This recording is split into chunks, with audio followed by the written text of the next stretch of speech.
Thank you, Chairman Inhofe, and I agree with you wholeheartedly about the drone technology uses going on and innovations going on outside of our country. We in America, frankly, should be leading on that, and I appreciate that.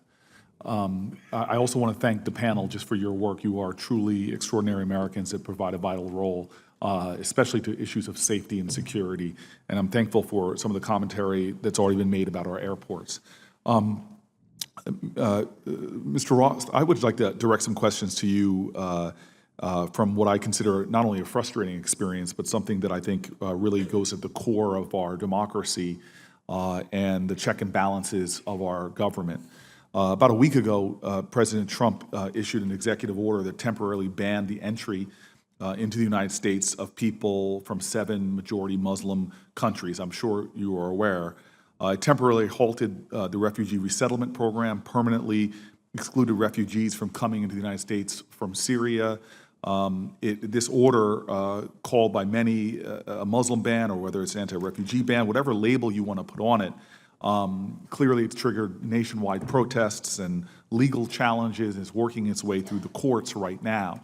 At the time that the order was released, I was here at a very curious tradition in Washington called the Alfalfa Club, and I left that when I heard about what was going on at Dulles Airport, and also had been informed that there had been in the state of Virginia a court order that was issued, a temporary restraining order that specifically said that the people being detained, many of them were allegedly not just green card holders, but some of them children, were actually residents, were actually citizens of the United States who were being detained along with family members for hours at a time, that court order was not being, that specifically allowed those people to have access to attorneys, that court order was not being, was being violated. When I got to Dulles Airport, the executive order clearly was issued. I had a copy of it in my hand and sought to meet with Customs and Border Patrol employees, but they declined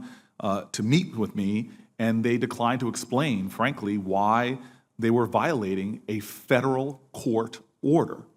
My experience, though, was not unusual.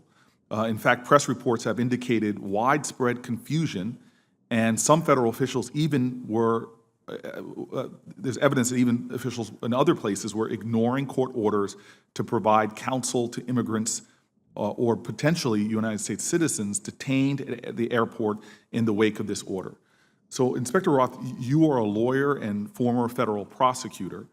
Would you agree with me that if CBP officials were aware of a court order and failed to comply with the order, then the court order factually was violated? Would you agree with me on that?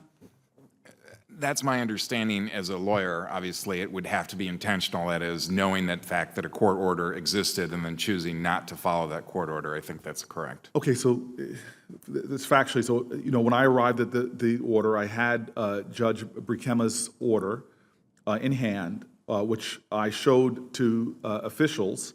It was shuttled back to Customs and Border Patrol, so I know that they saw the order, refusing to meet with me. And I wonder, do you agree with me that they physically, if they saw that order from a federal judge, just as factually as your experience as a lawyer, that is a violation of that order? If the facts I'm relaying to you are correct, that they saw the court order and then still refused to allow lawyers back to meet with the people they were detaining, many of them for hours, that fact pattern, that is a violation, correct? Yes. Now, you, Inspector Roth, you opened a review into the implementation of this executive order regarding refugees and the 7 countries that were involved, including a look at whether federal officials engaged in misconduct or failed to comply with court orders.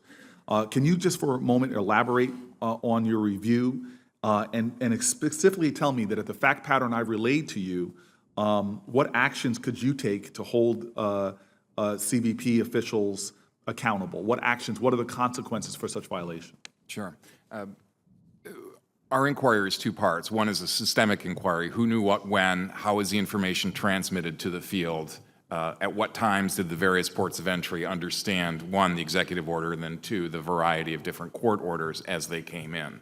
So that is sort of a systemic look that we're taking. But as you note, we're also taking a look at what we would call misconduct investigations, which is something that we do hundreds of times a year, is investigate instances in which an individual CBP officer engaged in misconduct, and certainly knowingly violating a court order would be, in my view, misconduct. So we are going to be looking at those things. It's still very much in the early stages as to what it is that we're looking at.